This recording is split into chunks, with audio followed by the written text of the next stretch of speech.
እባክህን አንዴ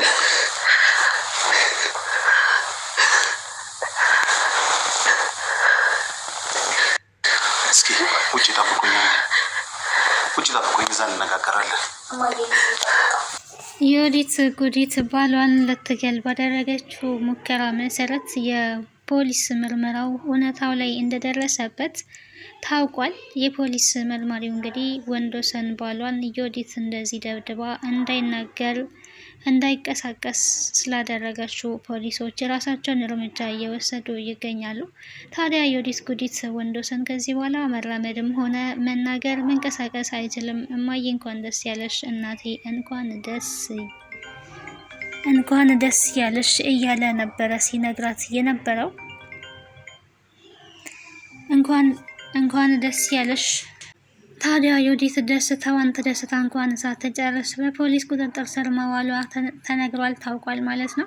ሰላም ጤና ይስጥልኝ ውድና የተከበራችሁ የቻናል ቤተሰቦች እንዴት አላችሁ? በያላችሁበት ሰላማችሁ ይብዛ። ለዚህ ቻናል አዲስ ከሆናችሁ ሰብስክራይብ፣ ላይክ፣ ሼር እያደረጋችሁ ቤተሰብ ትሆኑ ዘንድ በአክብሮት ጋብዛለሁ። እንግዲህ የእናት ክፍል ቀጣዩን ክፍል ወደ እናንተ ይዤላችሁ መጥቻለሁ። በዚህ ክፍል እንግዲህ ወንዶሰን ያው እንደምናውቀው አልጋ ላይ ውሏል። ይሄ ደግሞ በሚስቱ በዮዲት አማካኝነት ነው። ዮዲትን ለመግደል እሷን ገሎ ራሷ የምትቀበረበትን ጉድጓድም ራሷን እያስቆፈራት ይገኝ ነበረ። ነገር ግን ነገሮቹ ተገላብጠው በዛ አፈር ስትቆፍርበት አካፋ ጉዳት አድርሳበታለች። እንዳይናገር አድርገዋለች። በጣም ከባድ ችግር ደርሶበታል ወንዶሰን። ነገር ግን ታዲያ ይሄ በጣም አስደስቷት የእሷ ለመናገር ከምንም በላይ አስደስቷት ተደስታ ትገኛለች። በዚህ በደስታዋ አማካኝነት ጸጉሯን እንኳን ወጥታ ትሰርታለች። ዛሬ ደስ ስላለኝ ነው ጸጉሬን የተሰራሁት እያለች ለእናቷ ትናገራለች። አማቷ ግን ታዲያ ወይዘሮ እማማ ማለት ነው ልጅ እዚህ ታሞ ተኝቶ አንቺ ደስ ብሎሽ ነው ወይ እንደዚህ የምታደርጊው? ጸጉርሽን ወጥተሽ የምትሰሪው ደስ ብሎሽ ነው? በልጅ መታመም ተደስተሽ ነው? አንቺ ምን አይነት ሴት ነሽ? አሁን ምን የሚያስደስት ነገር ኑሮ ነው እዚህ አልጋ ላይ ተኝቶ መንቀሳቀስ መናገር የማይችለው ልጅ አንቺ አስደስቶሽ ግን ጸጉርሽን ሰርተሽ መጣሽ እያሉ የወንዶሰን እናት እንግዲህ እየተናገሯት ይገኛሉ። እውነት እንግዲህ ያው የዮዲት አሁንም እንዳልመታችው እሷ ምንም ከሱ መመታትና እሱ ላይ አደጋ እንደደረሰበት ምንም የማታውቀው ነገር እንደሌለ ነው የምትናገረው። ያው ታዲያ ፖሊሶቹ መረጃ እየሰበሰቡ ይገኛሉ። አለምንም ጥያቄ አቅርበውላት ነበረ። ወንዶሰን ጠላት አለው ወይ? የምታውቀው የእሱ ቤት ሰራተኛ ነች፣ የምታውቀው ጠላት የሆነ ሰው አለ ወይ እያሉ እንግዲህ ጥያቄ አቅርበውላት ነበረ።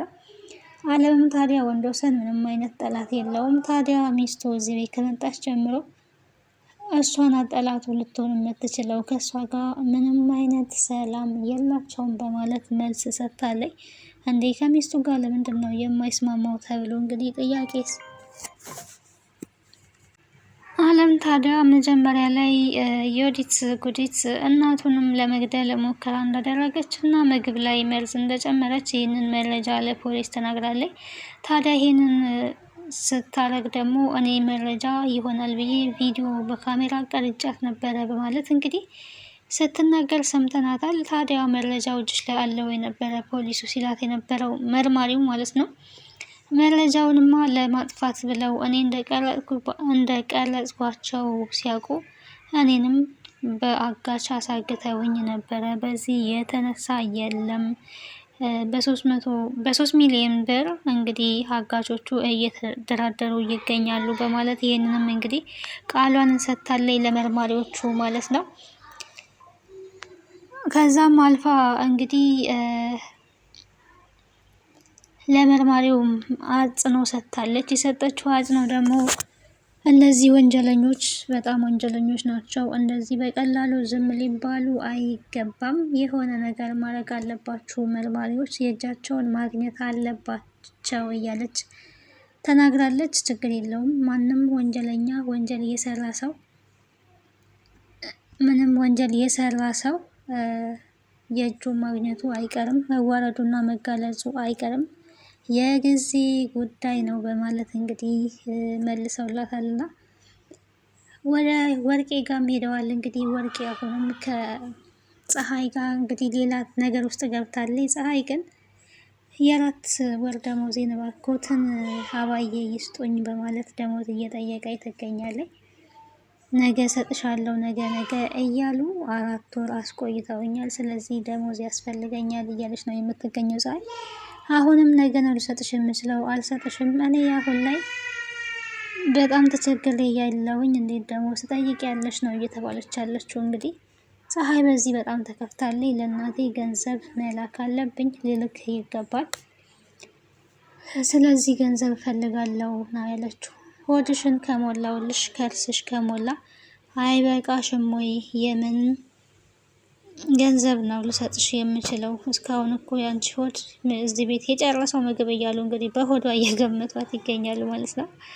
በጣም ነው የሚያሳዝነው። በነገራችን ላይ እንደዚህ ሰውን አሰርቶ አስፈግቶ በሆዱ መገመት ከባድ ነገር ነው እና መቼም እንደዚህ የምታደርጉ አሰሪዎች ካላችሁ ያው ፈጣሪያችሁ ልትፈሩ ግድ ይላል። በስራ ጊዜ እንደፈለጋችሁ አሰርታችሁ ደሞዝ ሲባል ደግሞ የለንም በሆዳችሁ ብቻ አገልግሉ።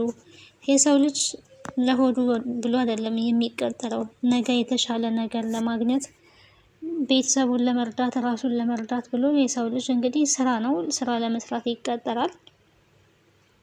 ስራን ለመስራት በተቀጠረበት ጊዜ እንግዲህ ደግሞ ደሞዙን የልፋቱን ዋጋ የማግኘት ግዴታ አለበት። ከሱ የሚጠበቀው ስራውን በአግባቡ መወጣት ነው።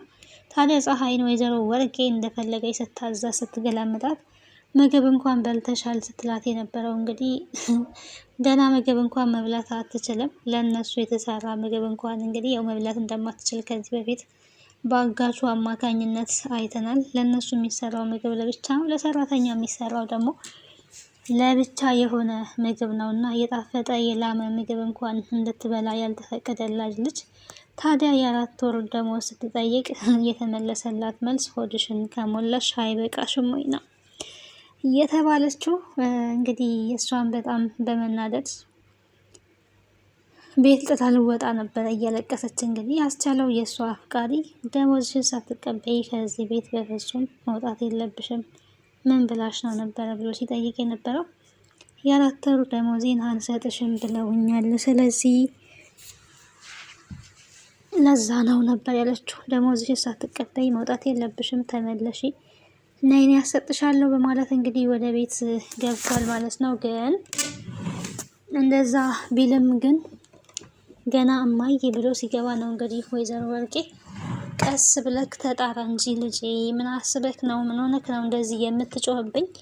በአግባቡ አታነጋግረኝም ወይ? ክብር የሚባል ነገር የለክም ወይ? እያለች ነው የምትገኘው እና እሷም እንግዲህ ስለ ክብር ስታወራ አስባችሁታል? ወርቄ ማለት ነው ሰውን አመዳም እያለች ሙልጭ አርጋ እየተሳደበች፣ እሷ ደግሞ ዞር ብላ ስለ ክብር ስታወራ በጣም ነው የሚያስደንቀው እኮ። አንዳንዴ ሰው ግን ለራሱ የሚፈልገውን ነገር ለሰው ሁላ ቢያደርግ እኮ የሰው ልጅ ሁሉ በመልካምና በሰላም በኖረ ነበረ። ግን አንዳንዶቻችን የራሳችንን ኮምፎርት ብቻ ነው የምንፈልገው እንጂ ለሌሎቹ ጭራሽ እንደማንጨነቅ እንግዲህ ከወርቄ ይተረተናል። ዓለምም እንግዲህ ያው ያለው ነገር ላይ በጣም ግራ ተጋብታለች። ይሄ እውነቱ መውጣት አይቀርም። ወንዶስንን እንደዚህ ብታረጊውም ግን ይሄ እውነት የማይቀር ነገር ነው ይወጣል እያለቻት ትገኛለች። እኔ የማውቀው ነገር የለም ምንም ስለ ወንዶስን አላውቅም እያለች አሁንም እያስመሰለች ነው የምትገኘው። እኔ ባሌ እንደዚህ እንዲሆን የምፈልግ ይመስላችኋል ወይ ነበረ እያለች እያስመሰለች ያለችው። እንግዲህ ያው እሷ በእሷ እጅ እንደዚህ እንደሆነ ጉዳት እንደደረሰበት ይሄ ተረጋግጧል። ይሄንን ደግሞ አስቻለውም አይቷል ማለት ነው። ዞሮ ዞሮ የወዲት ጉዲት አሁን ላይ መታሰሩ አይቀርም። እናቷንም ጭምር የግድያ ሙከራ ልታደርግ በግድያ ሙከራ ላይ ስትሳተፍ እንግዲህ ይህንንም አስቻለው አይቶ እንዳስጣለ ይህንን መረጃ ደግሞ ፀሐይም ሰምታለች እና ስለዚህ የወዲት ጉዲት በቅርቡ በህግ ቁጥጥር ስር ትውላለች ማለት ነው። መቼስ ወንጀለኞች ያው የጊዜ ጉዳይ ነው እንጂ ጊዜውን ጠብቆ መታሰራቸው የማይቀር ነገር ነው።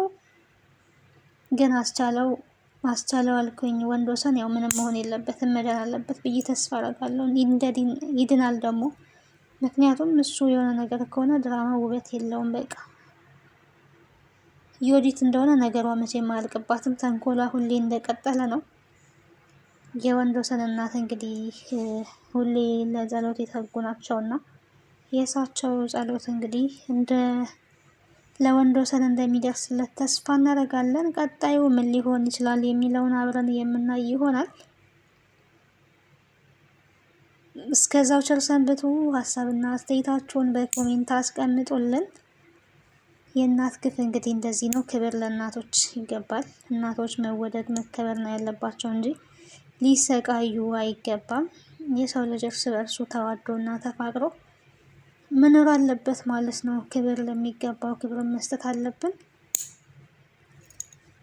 በቀጣይ ዮዲት እንግዲህ ታስራ ነው ይዤላችሁ የሚመጣው በፖሊስ ተጠርጥራ ምናምን እንደዛ እንደሚሆን ነው የምገምተው እኔ። ምክንያቱም ወንጀለኛ ሰዎችን እየተደሰተችባትን ተመልሳ